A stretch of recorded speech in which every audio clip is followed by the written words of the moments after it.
Hi, I'm Miss Tyler, and welcome to another episode of Context for Kids, where I teach you guys stuff most adults don't even know.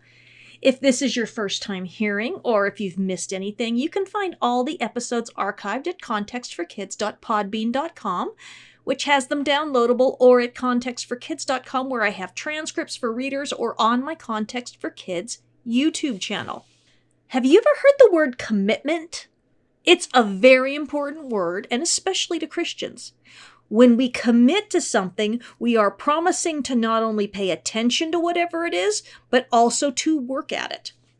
A politician commits to doing what the voters in their district want them to do. The president or prime minister of a country commits to doing what is best for their country and also the countries that are friendly with them. A preacher commits to teaching the Bible to others and to showing them how to live their lives for God. A school teacher commits to making sure the kids in their classroom know enough to do well when they graduate to the next grade. A coach commits to making his team into better players and good sports when they lose. Moms and dads commit to raising their kids in a loving way. Now, depending on how old you are, you already know about the commitments in your life. If you play sports, or compete in spelling bees, or sing in the church choir, or help out with volunteer work, then you know that your life is full of commitments to other people, to your team, to study, to practice, to show up, and to do your best. In families, we also have commitments to help each other out. Older kids help younger kids with their homework when they can, and everyone does chores. If someone in your family is being harmed, we make sure to defend them. We also don't tell our friends secrets unless they're in danger, and then we are committed to helping them. Commitment is a big word, and what we commit ourselves to will tell the world who we are, if we can be trusted, and what to expect from us. But not everything we commit ourselves to is a good thing, and we don't always honor our commitments. Friends sometimes choose to be selfish instead of loving. Politicians are sometimes corrupt and take money instead of voting the way they promise to. Some of them even change political parties after getting elected. Parents and relatives aren't always good and loving to the kids in their lives. Sometimes teachers do things they shouldn't. Some pastors decide not to follow God anymore. And sometimes coaches are mean and they make the kids they coach into really bad sports. Fortunately, most people really do take their commitments really seriously, but there will always be exceptions who make life difficult for others and make it hard to trust anyone. What about you? What have you committed yourself to? What are the most important things in your life? If you made a list of what you spend most of your time and money doing, would they look like a good way to invest your life or a terrible way to waste your life? The truth is that almost everyone has made bad commitments in their lives. Things that eat up everything else, and years later we look back and say, dang, I really could have accomplished so much if I hadn't wasted my time doing so much of that. For me, that was video games. I definitely was what you would call a major addict. I didn't want to do anything else. I didn't want to work or study or anything. I just wanted to play video games. Got so bad that one day I swore to God that I would never play one again, and I smashed all my video game stuff with a hammer, and I don't play anymore. Not even Solitaire or Farmville, because I can just get ridiculous. And life is too precious to look back and see that I got absolutely nothing done for a long time because I was too busy playing. And they never made me happy. They just kept me from being bored. It's like I had my life on fast forward and made it so that I didn't have to think about the things that were making me hurt so much on the inside. But when I gave them up, God started healing me, so I don't need all that anymore. People spend way too much time doing a lot of things that don't mean anything in the long run. Like watching too much TV, doing drugs, doing too many extracurricular activities, or so many other things. With the exception of doing drugs, because, drugs make it so that your family can't always depend on you to be sober when they need you. With the exception of that, when there's nothing wrong with watching some TV or doing some sports or activities. The problem comes when there's no room left for what is really the most important. Anything you commit to today that won't make any difference in a year or 2 or 10, you gotta be careful about. It doesn't mean you can't have fun or have hobbies and friends, but it does mean that you need to put those things in perspective and always understand what is more important or the most important. The Bible tells us how important it is to be committed to certain things. In Genesis 2 and 3, we learn the importance of being committed to what God tells us to do and also what not to do. God really does know best, and his commandments were given to us to keep us from harm. Adam and Eve decided to commit themselves to believing the serpent when they made the choice to eat the fruit of the tree of the knowledge of good and evil, and once they both ate, they were committed to the consequences, and they couldn't go back and change what they'd done. Which reminds me of a funny story about the difference between being involved with something and being committed to something. If you see a plate of steak and eggs, you know that the chicken was involved, but the cow was committed. The chicken laid the eggs, and so they had something to do with your breakfast, but the cow had to die for you to eat that. The cow was all in. If Adam had refused to eat the fruit after Eve did, he would have just been involved, but because he ate, he was just as committed as she was. In sports, a fan is involved, but the player's committed, unless the fan spends all their time and money going to games and watching games and getting autographs and buying shirts and hats and jerseys and all that. Then they're committed too, just in a different way. Noah committed to God by building the ark. But we don't know if his sons and wife were committed or just involved. Noah had to spend a ton of time for a lot of years being committed to the idea that God wasn't just yanking his chain. And that after it was all built, God wouldn't say, just kidding, enjoy your boat in the middle of nowhere, dude. Being committed to God and his promises is what faith is all about. Adam and Eve didn't have that faith, but Noah did. When Abraham left his home and family and traveled to the land of Canaan, he had to trust that God would protect him from the strangers who lived there. Adam wouldn't have his family around to protect him anymore. Now, sometimes Abraham trusted God and sometimes he didn't.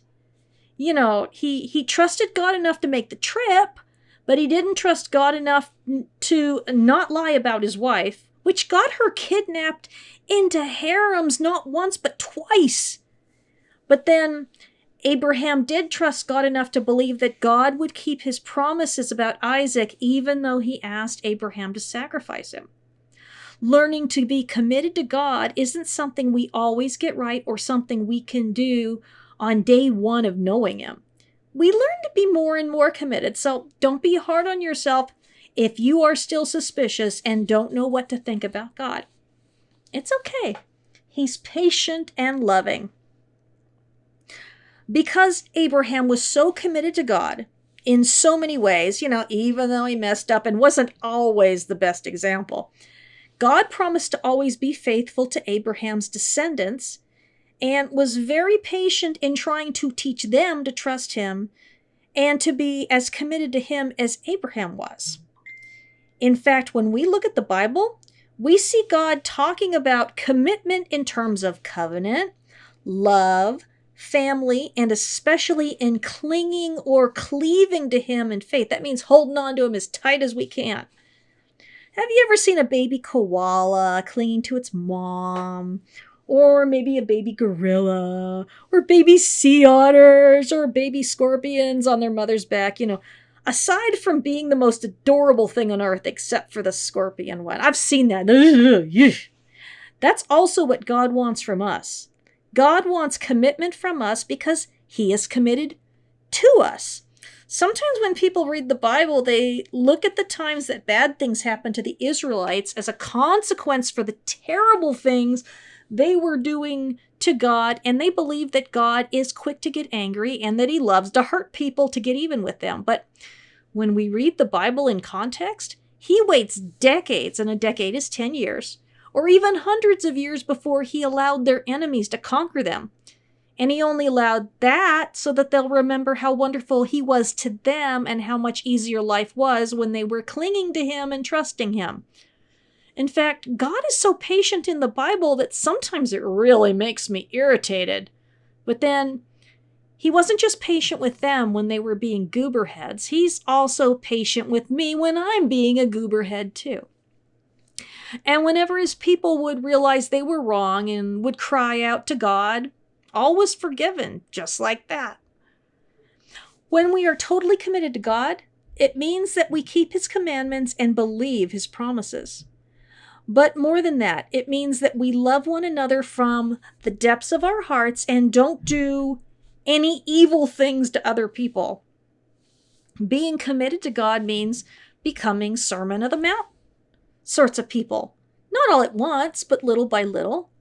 Being totally committed to God means that we are becoming better image bearers. People who can show the world what God is like because of how loving, joyful, peaceful, patient, kind, generous, trustworthy, gentle, and self-controlled we are. It means that they won't have to worry about what we're doing behind their backs because they can trust us like we trust God.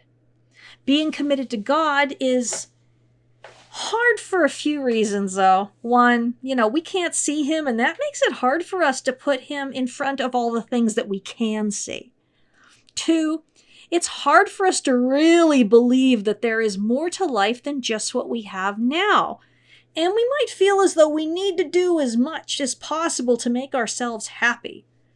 And three, life is very distracting, and it gets more distracting all the time. Now, when I was your age, video games were really rare. There was no internet. There were like 10 television channels, no VCRs, DVDs, or Blu-rays to watch movies at home with. Books were all printed on paper. Telephones were attached to the wall, and most families only had one number. And I'm only in my 50s. The world has changed so quickly. You guys have so much available to you, but you aren't any less bored than we were when I was a kid. Sometimes I think that if I had just known God when I was a kid like you guys do, things have been a lot different, but maybe not. A lot of Christians only think about God on the weekends. But he wants us to think about him all the time because when we do, the world becomes a much better place. But thinking about God isn't enough. Being committed to God means that everything we do should be about how he would do things if he was here. The world should look like there are 2 billion Jesuses walking around. But it doesn't, because most people who talk about Jesus don't really live their lives anything like he did. Instead, we look like a lot of other things instead, things we can see. We dress like movie stars because we want to look like them. And if we find out they're doing something or support a certain cause or believe a certain thing, then we might follow them thinking that being the same way and doing the same things will make us more special than we are for following Jesus. But in 1,000 years, no one's going to remember the movie stars. And the things we did to be like them won't have changed the world, but people will still remember Jesus, and the things we do to make his kingdom on earth will make people's lives much better. Being committed to Jesus is the same thing as being committed to loving our neighbors and doing good for them. And you can be committed to Jesus and play professional sports. You can be committed to Jesus and be an actor. You can be committed to Jesus and be a doctor or a lawyer or a firefighter or a police officer or a janitor or an engineer or a teacher or a farmer. You can be committed to Jesus and do absolutely any job where you are not hurting people. But you can't be committed to Jesus and be a liar or anything that makes other people's lives terrible. Whatever it is that we choose to be committed to in life, we have to do it in such a way that people know that we really do belong to Jesus. There are some jobs that are impossible to do when following Jesus. There are things we can never do and still be committed to Jesus. And I know it can be confusing because in your life, you will come across people who say that they love and serve God, who do such horrible things to other people that you wonder if they actually mean that they're serving Satan instead. And sometimes they'll do these things and even use God as an excuse. In a speech he delivered at Munich on April 12, 1922, Adolf Hitler said, "My feelings as a Christian point me to my Lord and Savior as a fighter. It points me to the man who once in loneliness, surrounded only by a few followers, recognized these Jews for what they were and summoned men to fight against them, and who, God's truth was greatest not as a sufferer but as a fighter." In boundless love as a Christian and as a man, I read through the passage which tells us how the Lord at last rose in his might and seized the scourge to drive out of the temple the brood of vipers and adders. How terrific was his fight for the world against the Jewish people. Today, after 2,000 years, with deepest emotion, I recognize more profoundly than ever before the fact that it was for this that he had to shed his blood upon the cross. As a Christian, I have no duty to allow myself to be cheated, but I have a duty to be a fighter for truth and justice. What? Hitler said that he was committed to Jesus, but he isn't describing the Jesus that we see in the Bible, the Jesus who commands us to love one another, the Jesus who just happened to be Jewish. He never told us to fight. He never told us, he told us to turn the other cheek, to be meek, humble, and to never exalt ourselves. He told us to take care of the people, who can't take care of themselves. Jesus never told anyone to kill people. Not ever. Jesus died to save the Jewish people just like he died for everyone else. All of his followers for at least the first 10 years were Jews. And the only reason that people like me know about Jesus is because of the Jewish men and women who traveled all over to tell people about him. Many of them died. But Hitler is just one of the many people to claim he's committed to God when really he was committed to hating people, and he used God and the Bible to make himself look okay. I want you to understand that when people hurt others and call themselves loving, they aren't committed to living in the truth. They're committed to hatred and lies. That's why it's very important that you know God personally so that people can't trick you. Just because someone's a grown-up, a pastor, or a priest, or has gone to church every week of their entire life and can quote verses, it doesn't mean they know what it means to follow Jesus. Just because they hurt and hate people doesn't mean that Jesus does or approves. A lot of really great people committed themselves to support Hitler and the work he wanted to do to make Germany great again after World War I left them very poor and ashamed. But being committed to Hitler changed them. And as he started talking about hating people who were Jewish, black, disabled, and gypsies, they started thinking bad thoughts about them too.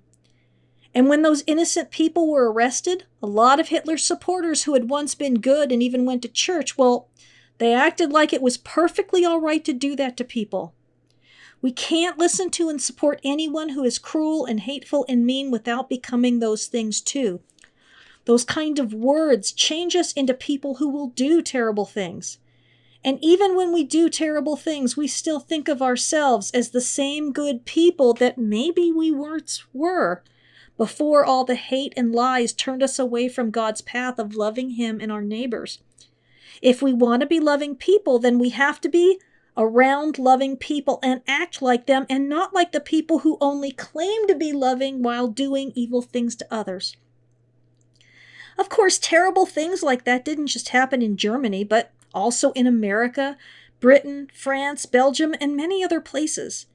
It happens because people don't pay attention to who and what they're committing themselves to. We can even make the mistake of hating our enemies instead of fighting against the bad things we do without hurting them. William Wilberforce is one of my all-time heroes. He lived in England during the 18th and 19th century when slavery was still legal. Even though they didn't have many slaves in England, they just had servants that they worked to the bone and didn't pay particularly well. English planters did have a lot of slaves in places like Jamaica and Haiti, working in the very dangerous sugarcane fields, and they had to work very hard, were forced to eat fish guts, and often died on the job from being cut or burned, all so that people could have cheap sugar in their tea. But when William Wilberforce became a Christian, God changed his heart, and he started working with abolitionists, and those are the people who worked to end slavery. William Wilberforce fought very hard for 20 years, and even though the people who approved of slavery were very cruel to him and the other abolitionists, William never treated them hatefully. He knew that slavery had poisoned their minds and their souls, and so he fought against slavery but not against people. He hated slavery, but he didn't hate people. He committed his life to making sure that there were no slaves in England or in any English colony. He changed people's minds, and now most of the world hates slavery too. That's what it means to commit yourself to God when you see that something is wrong. You do what you can, where you can, for as long as you can, but you do it without hating anyone or lying or playing by the devil's rules. For every Hitler in the world, there are William Wilberforces as well, showing the world what the kingdom of heaven really looks like. What do you think you'll commit your life to? Who will you commit it to? How will you combine your God-given talents with your time and your money to make the world more and more like the kingdom of heaven? Or will you make the choice to live for yourself and just try to have fun? That's a choice that only you can make. We can do what is right and still have plenty of time for fun and happy times, but if we devote ourselves to fun and happy times, there will be no time to do what is right, and we will forget what is right. That's what selfishness does. Selfishness is what we call it when we live to do what we want and only for ourselves without caring about anyone else or helping them. A selfish person hates others because they're too busy doing what they want to do, even when it hurts other people. Of course, no one sees themselves as selfish because when we're focused on ourselves, we become really good at lying to ourselves about what we are doing and why it is wrong. To live without caring about anything or anyone else is exactly how Satan gets his work done through us. When we only love ourselves, we become the most dangerous people in the world, and we cannot love God or our neighbors. And it'd be a real shame if we didn't have as much fun as possible if this life was all there was, okay? If we just died and there was nothing else after it, then committing our lives to pleasure would, make some sense. Some sense, but not a lot, because living selfish lives can sometimes be enjoyable for a while, but it never gives us the sense of accomplishment, and none of it means anything. I could devote my life to eating every wonderful thing on earth, but I only remember the taste for as long as the food is in my mouth. So that's like chasing the wind and trying to catch it in a bottle. Or I could go back and try to have really high-level characters on online video games, but if the internet was destroyed tomorrow, I would have nothing to show for all that time, and no one would know or care. I could spend all my money on fashion and fancy furniture, but if my house burnt down, it would be all gone and pointless. But if I devote my life to following Jesus and serving others, like I do with you guys, then what I do makes a difference, and nothing I do is wasted. And I can still eat tasty foods and still have some nice things, but I'm not committed to them, and so they're just nice treats. They aren't my life, and so if I lose those things, it doesn't really matter. Anyway, I love you. I'm praying for you, and I hope that you figure out what and who is worth committing your life to. Your life is so precious to me and to God. You are all so important, and I know that the world can be a better place just because you are in it and faithfully following God in the work that He has for you and only for you.